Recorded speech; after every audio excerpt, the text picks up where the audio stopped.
Beraber izledik aslında, tarihi bir törene tanıklık ettik. Onun öncesinde Önder Apo'nun da 9 Temmuz'da bir tarihi çağrısı vardı. 26 yıl sonra ilk defa kendisinin görüntülü ve sesli bir şekilde gördük, tanık olduk. Öncelikle Önder Apo'nun çağrısını değerlendirmenizi istiyorum. Bu çağrıyı nasıl buldunuz? Bu çağrının etkileri neler olacak bu süreç içerisinde? Bunları öğrenmek istiyoruz.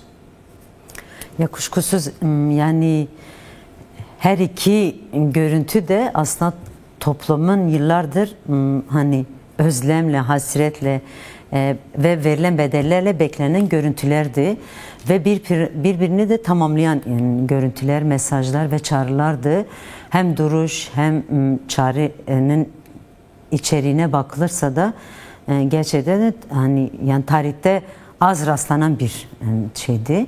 Yani hem kendisinin duyulan güven hem de toplumun yarattığı o beklentiye de böyle güçlü bir cevap vereceğini tabii her ne kadar halk olarak biz bilsek de bile ama bazı çevreler, kamuoyunu ya da bu sürecin manipüle etmek isteyenler aslında böyle bir şeyin olabileceğini hiç düşünmüyorlardı. Zaten kalemşörleri yazıp çiziyorlardı, evet, aylardır. Böyle ön yargılarla yaklaşan, yargı dağıtan bir süreç yaşadılar. Ama bu her iki çağrı da aslında tam da yani 100 yıllık bir inkar ve imhanın o paradigmasını, iflasını yaşattılar.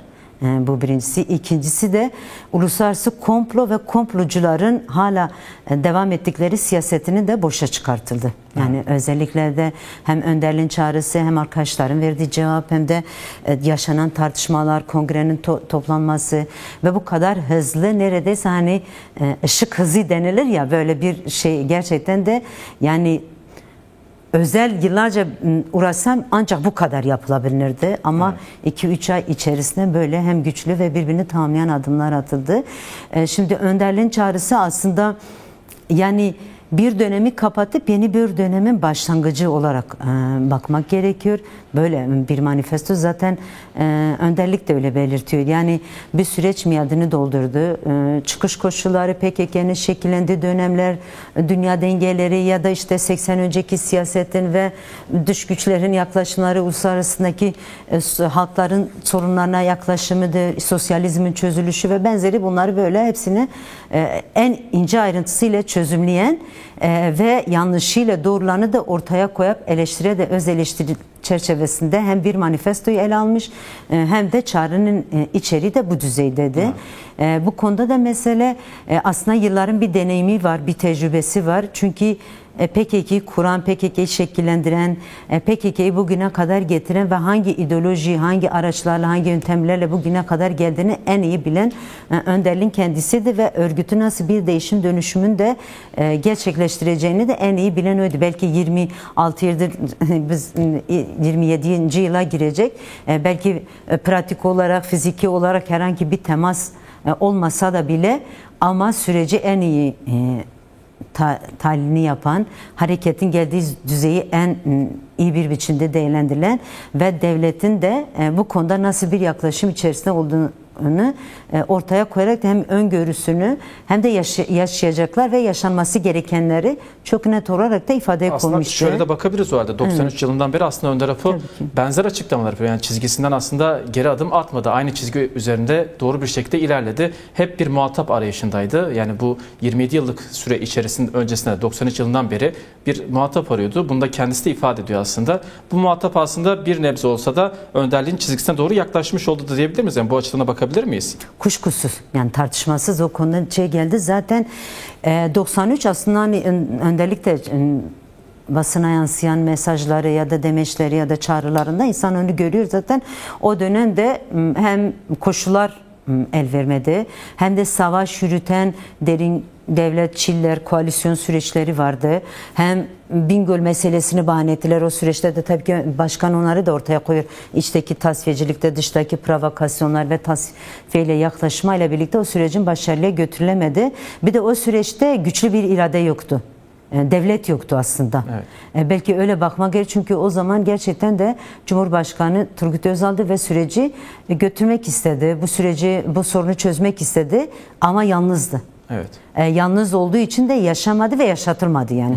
Hala da zaten onun ölümü zaten şüphe yarattı. Bunu da önderliğin kendisi söylemiyle birlikte bu araştırmalar geliştirildi. Yalnız ama bu süreç biraz yani o dönemle bu dönem arasındaki çok daha fark var.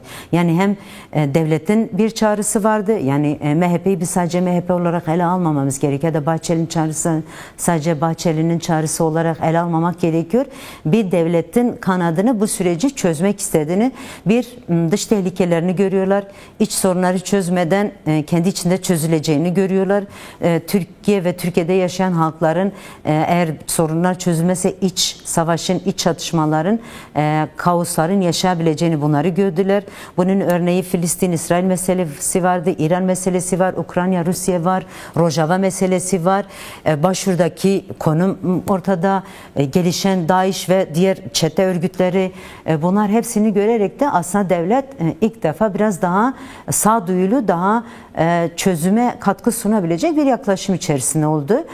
Zaten PKK ve Kürt halkı bu konuda zaten yıllardır bir çözüm arayışındaylar. Evet. Siz de belirttiniz. Yani savaş bir barış için verilir yani. 52 yıllıktı bir diyalog, müzakere ve bir çözüm sürecinde var olma ile yok olma sorunu birbirinden ayrıştırmak için mücadele verdi. Ve önderlik de zaten çağrısında belirtiyor. Yani varoluş üzerine manifestosunu geliştirdi. Yani varlık kabul edildi. Bundan sonra da o kurumsallaşacak toplumsal ayağını oluşturması gerekiyor. Çünkü her ne kadar inkar, ima varsa da bile bu mücadeleyle birlikte kültürel değerler gelişti, dil gelişti, demokratik siyasetin önü açıldı. Yani mücadele sayesinde verilen bedeller sayesinde Kürtler her yerde kendi kimliğiyle, kendi adıyla, kendi diliyle de kendini var ettiğini, kendini ifade ettiğini dile getirdi. Bunlar hepsi artık kabul edilen. Bundan sonraki süreç neydi? Daha çok müzakere ve mücadeleyle bu hem değişim ve değişim yönünde hem toplumsal ayağını güçlendirmek. Yani bir yerden sonra silahlı mücadele değişim dönüşümün önünde bir tıkanıklığı da yaşatılır. Evet. Hem yaşar hem yaşatılır. Onun için de bu devreden çıktı. Yani çıkarıldı. En az şu atılan ikinci adım dünkü grubun çağrısıyla birlikte ilk adım önderliğin çağrısı, ikinci adım grubun çağrısıyla ve ondan sonra da artık toplumsal barışın toplumsal ayağını nasıl örgütlenmesi gerekiyor? Önderlik evet büyük bir risk, büyük bir fedakarlıkla da bu sorunun hepsini üzerine aldı. Ama sadece önderliğe bırakılacak bir süreç değildir. Yani evet. Onun yükünü kaldırmak, yükünü hafifletmek, birlikte yürütmek, hem ideolojik hem felsefik hem pratiksel olarak da onunla birlikte bir süreci yürütmek için de o zemin yaratılması gerekiyor. Ondan dolayı da artık üçüncü bir adım karşılıklı artık yani iyi niyet adımı denildi zaten dün arkadaşlar. Evet. Belirttiler. Bu tümden hani bir süreci bitirme değil, yeni bir sürecin başlangıcı için silahları devreden çıkartmak istediklerini, önderliğin çağrısını bir cevap olarak belirdi. Yani sembolik bir grup olabilir ama stratejik bir adım atıldı aslında. Yani stratejinin değişmesi, sürecin ilerlenmesi açısından hem grubun temsiliyeti düzeyinden bakılırsa hem verilen mesaj açısından yani neredeyse 52 yıllık bir tarihin 2 sayfaya sığdırarak da tüm dünyaya duyuruldu yani. Tüm dünyaya duyuruldu ve dünyanın gündemindeydi. Çünkü bu sorunun çözümü ve çözümsüzlüğü de aslında sadece Türk ve Kürtler meselesi değil. Yani çağrıda da var. Bu kadar verilen bedeller, yaşatılan acıların en büyük sorumlusu uluslararası güçlerdir yani. Evet. Kürdistan'ı bölen, parçalayan, yöneten, kendine göre dizayn edilen güçlerin burada rolü büyüktü. Evet. Ve en fazla bunlar bu sürece kadar da sorunun çözülmemesi için de büyük bir uğraş içindeydiler. Evet. Biraz da bunların oyunu da boşa çıkarıldı. Ama büyük yani halkların hepsinin yaşadığı bir çatı Türkiye. Evet. Bir çatı Türkiye ihtiyacı var. Sadece işte tekrar tek millet, tek bayrak, tek millet, tek dil denilirse bu sorun çözülmez yani. Evet. Kendisi de bugün mesele belirtmiş işte Malazgirt'ten tutmuş şeye kadar getirildi. Evet iyi kurgulamış ama birbiriyle ne kadar şu anda birbirini kabul ediyor, birbirini ne kadar tüm renkleriyle, sesiyle, diliyle, kimliğiyle, kültürüyle birbirimizi kabul etmişiz, etmemiş. Bu birinci bir mesele. Bunlar hepsi masaya yatırılması gerekiyor. Çünkü asıl ayrıştırılan, o mesafeyi derinleştiren, köprüyü derinleştiren ya da o açılan makas da budur yani. Evet. Halklar arasındaki o güvensizlik ve yaşatılanlardır. Bundan dolayı da bunlar hepsi bu komisyonun yani dışa açık olması gerekiyor. Çünkü niye? Görüş ve başka önerilere ihtiyaç var. Çünkü her parti ister istemez kendi görüşünü, kendi bildiklerini orada dayatır. Ama başka söylemler, başka düşünceler, başka gözlemler, başka kesimlerin olması bu hem komisyonu zenginleştirecek hem de çözümün daha hızlı ilerlemesine katkı sunacak. Evet. Dünya deneyimi üzerine bu süreci hakim olanlar var. Mesela en fazla bunlar esasen tamam Kürtler ve Türkler arasındaki barış hiçbir dünya deneyimine benzemez. Evet. Ama bazı örnekler esas alınacak konular var. ETA, İRA ve benzeri meseleleri. Bunlar hepsi bunlardan biridirler. Yaşanan ateşkesler, Kürt sorunu daha detaylı ele alması gerekiyor. Ulus devlet yaklaşımın daha esas alması. Çünkü Türkiye şu anda tamamıyla ulus devlet çerçevesinde kendisini yönetiyor. Yani önderlik mesela PKK'de ilk çıkışını ulus devlet paradigması çerçevesinde ama buna artık son verildiğini çünkü o süreç kurulan süreç ulus devletin hakim olduğu bir dünya dengesi, bir siyaseti vardı. Bundan dolayı da karşılıklı bir bu durumlar hepsini göz önünde bulunsun. Hala kayyumlar devam ediyor. Yani biz CHP'ye dönük saldırılar biz Kürtlere, Kürt belediyelerine dönük saldırılar olarak ele alınmalıdır. Evet. Öyle çok farklı değil. Mesele yolsuzluk meselesi değil. Mesele aslında yerelin iradesini kabul etmemektir. Yani evet. hani tek iktidar benim, tek söylem benim. Yani bu her şeyden önce dil değişmelidir. Çünkü barış en fazla dile ihtiyaç var. Yani dil değişmelidir, söylem değişmelidir, ön yargılar kırılmalıdır. O teması duygu düzeyinde barış biraz duyguda ve vicdanla yürütmek gerekiyor. Sadece böyle kuru, teorik, pratik yani bazı kitabı sözleri söylemekle de barış inşa etmez. Barış çünkü kırılan duygular var. Evet. Verilen bedeller var. Yani bu süreç hepsi duygularla, düşünceyle ve pratiğin dengeleşmesi gerekiyor. Toplumsallaşması gerekiyor.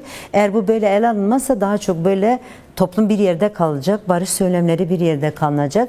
O ortaklaşma ve inşa etme ortaklaşılamaz yani. Evet. Onun için de bu komisyonun tabii ki önemlidir, kurulması önemlidir. Mesela en hızlı zaten önderliğin de çağrısı odur. Yani ilk bu komisyonun kurulması. Çünkü 2013'teki müzakere sürecinde de önderliğin ısrarla dayattığı nokta oydu. Yani akil insanlar oluşturdular, çok inisiyatif tanınamadı.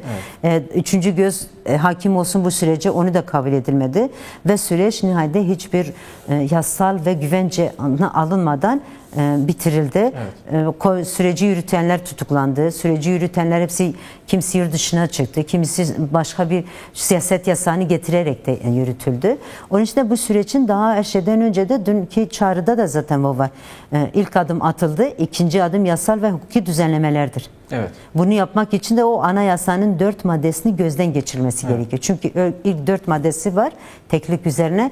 O eğer toplumun ihtiyacına göre düzenlenmezse bazı şeyler kendini tekrarlanır. Bir de parlamento şu anda sadece şekliydi yani. Evet.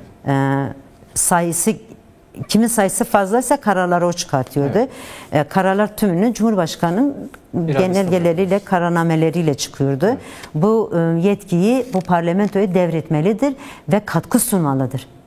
Yani parlamentonun çıkaracağı kararlar, bu komisyonu yürüteceği tartışmalar, sunacağı öneriler. Tabii ki Cumhurbaşkanı görüşü, önerisi olur.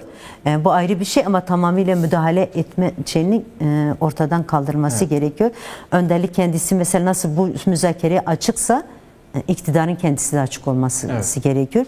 Çünkü önderlik hala da öneri istiyor, görüş istiyor, eleştiriyor istiyor. Eksik kalan yönler neyse tamamlanması istiyor. Bunu tüm toplumun sesini duymak istiyor. Evet. Ve bunun için de önderliğin koşulu önce düzeltilmesi. Bu komisyon tamam bir aracıdır. Bu süreci götürecek ama asıl muhataplar da bu komisyona birebir aktif katılmalıdırlar yani. Evet. Yürütülmesi gerekiyor. Önderin yaşam koşulu, sağlığıdır, kendisini katabilecek alanın yaratılması gerekiyor. İlk adım böyle. İkincisi de cezaevlerine ilk etapta hemen bir iyileştirmesine gitmesi. Çünkü toplumun güvensizliği var. Niye? İktidarın yaşattığı pratiklerinden dolayı, söylemlerinden dolayı. Hala mesela diyor ki tamam bu böyle ama devreye giriyor. Evet. Çünkü AKP söylediklerinin hepsini uygulattı yani. Evet. tüm zulmü yaşatırdı. Bunu kabul etmek gerekiyor. 90'larda ne yaşandıysa aynısını, Aynısını yaşatıldı. Evet.